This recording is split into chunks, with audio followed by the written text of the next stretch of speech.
Health Channel presents Coronavirus in Real Time. The coronavirus is causing us to wash our hands throughout the day, but it's also important to wash that extension of our hands, our phones, because they're breeding grounds for germs. Scientists say tests show that the virus can live for 2 to 3 days on plastic and stainless steel. The Centers for Disease Control and Prevention recommends cleaning all high-touch surfaces daily, including phones, keyboards, and tablets. But cleaning your phone improperly can damage it, so avoid getting moisture inside.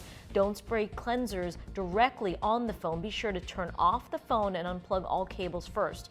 You can use disinfecting wipes, ones with 70% alcohol. AT&T has further recommended wringing out disinfectant wipes before using them on a phone. Stay tuned to the Health Channel for coverage of this situation in real time. For more information, visit allhealthtv.com.